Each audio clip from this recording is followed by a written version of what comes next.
नमस्ते सबैजनालाई। योभन्दा अगाडिको एपिसोडमा हामीले हेर्यौँ कि इन्सेक्ट हाँसी र सिनुबु अप्पर मुन्टु डोमा भएकै ठाउँ पुग्छिन् र त्यहाँ सिनुबुले जे हेर्छिन् सक भइहाल्छिन्।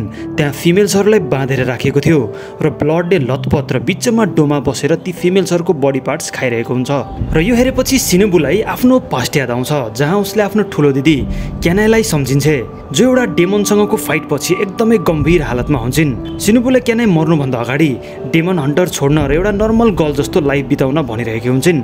अर्कोतिर सिनुबुले सोध्दै हुन्छन् कि कसले यो सब गर्यो भनेर, कुन डेमनले गर्यो, म त्यो डेमनसँग बदला लिन्छु भनेर। मर्नुभन्दा अगाडि क्यानाईले डेमनको सानो डिटेल चाहिँ भनेर जान्छन् सिनुबुलाई कि त्यो डेमनको टाउकोमा ब्लडको दाग छ भनेर।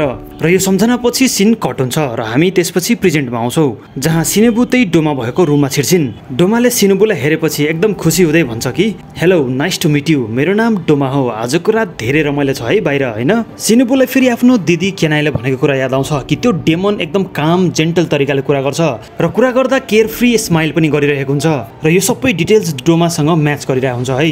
र यतिकैमा बाँधेर राखेको केटीहरू सिनुबुलाई हेरेर हेल्प मी भनेर भन्न थाल्छन् र यो सुनेर डोमा रिसाउँदै भन्छ कि हामी यहाँ कुरा गरिरहेका छौँ, चुप लागेर एकछिन बस।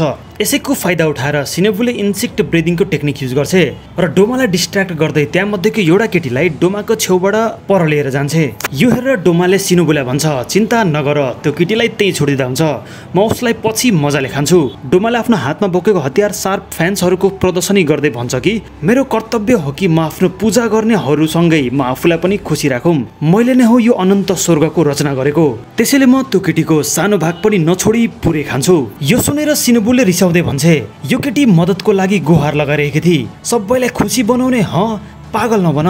र मनमनी सिनुबु यो पनि सोचिरहेको हुन्छ कि यही डेमनले मेरो ठुलो दिदीलाई मारेको त होइन नि, किनभने क्यानाईले भनेको सबै डिटेल्स डोमासँग म्याच गरिरहेको हुन्छ। यो सुनेर डोमाले भन्छ हो, म यी सबैलाई बचाइरहेको छु, सबैजना मर्नबाट डराउँछन्, त्यसैले म यी सबैलाई खाएर आफैसँग राख्न चाहन्छु, म यी सबैलाई मोक्ष प्रदान गर्दैछु। यो सुनेर सिनुबु झन् इरिटेट भएर भन्छे कि त आफ्नो दिमागबाट सही छस् नि, मलाई लागिरहेछ कि त छैनस्। यति सुनेर डोमा अझै इनोसेन्ट हुँदै भन्छ हामी त भर्खरै भेटिया छौ, यस्तो शब्दहरू कसरी प्रयोग गर्न सक्छौ तिमी मसँग? केही अप्ठ्यारो छ भने भन मलाई, म तिम्रो सबै कुरा बुझ्ने कोसिस गर्छु। सिनुबु अझै रिसाउँदै भन्छे यो मैले लगाएको लुगा चिनिनस्, तैँले नै मेरो ठुलो दिदीलाई मारेको होइन? त्यो लुगाले हेरेर एकछिन डोमा सोचमा पर्छ र एकछिन सोचेपछि डोमाले भन्छ कि यो फ्लावर ब्रिदिङ गर्लको लुगा हो होइन? मलाई त्यो केटीलाई खान एकदमै इच्छा थियो, तर त्यो अवसर मैले गुमाएँ किनभने उज्यालो हुन आँट्या थियो, ऊ एकदमै राम्री र क्युट केटी थिए। यति सुन्ने बित्तिकै रिसमा सिनुबुले डोमामाथि एट्याक गर्छ र आफ्नो जुन तलवार छ डोमाको आँखामा गाडिदिन्छ र यो हुने बित्तिकै डोमाले आफ्नो ब्लड डिमन टेक्निकको युज गरेर लोटा साइज बनाउँछ, जसबाट बच्नको लागि सिनुबु डोमा भएको ठाउँबाट स्पिडमा टाढा भाग्छे। डोमाले सिनुबुको तलवार निकाल्दै भन्छ कि डेमन्सहरूलाई जस्ट घोचेर मार्न सक्दैनौ, डेमन्सहरूको त घाँटीमा एट्याक गर्नुपर्छ।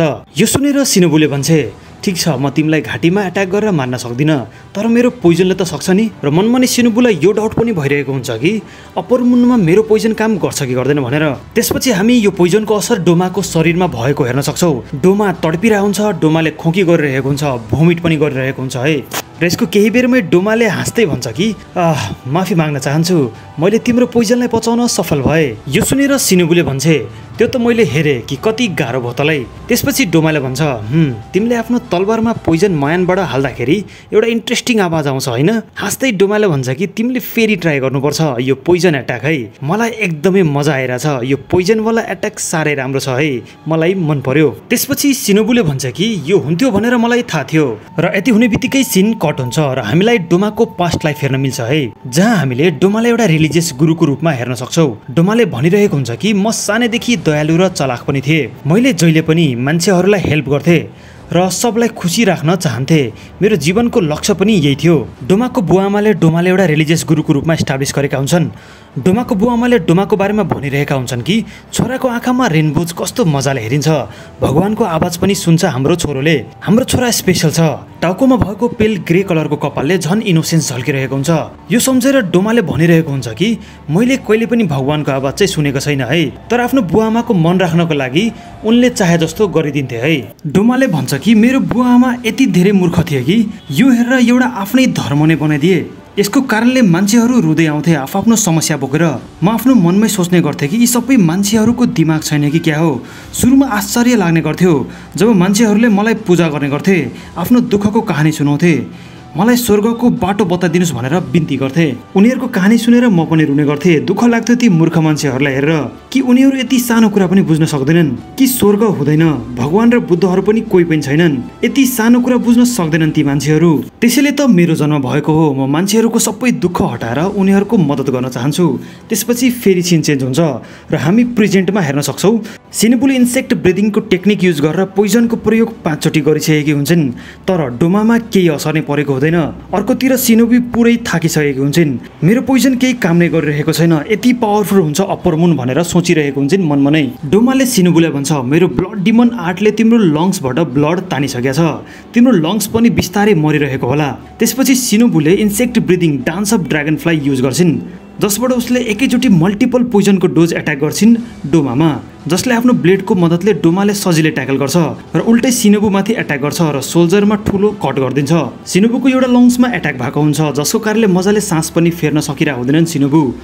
आफैलाई कोस्दै सिनुबुले भनिरहेको हुन्छन् कि म किन सानो रहेँ, म फिजिकली विक छु, मेरो हात सानो छ, म अझै अलिकति टल र फिजिकली स्ट्रङ भइदिएको भए घाँटीमा एट्याक गरेर डेमनलाई मार्थे, न कि पोइजनको युज गरेर।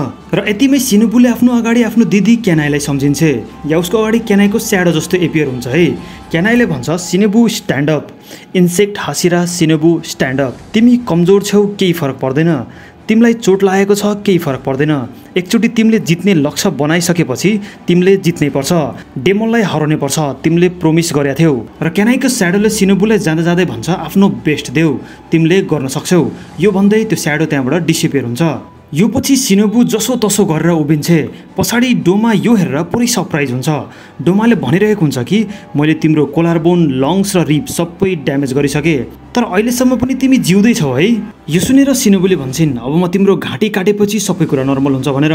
त्यसपछि सिनुबुले इन्सेक्ट ब्रिदिङ टेक्निक युज गर्छिन्, तर योचोटि पोइजन डोमाको घाँटीमा टार्गेट गर्छिन्। डोमाले हाँस्दै भनिरहेको हुन्छ, यति मूर्ख नबन है। सिनुबुले आफ्नो अट्याक जिगज्याग पाराले डिफ्रेन्ट डिरेक्सनबाट गर्न थाल्छिन्।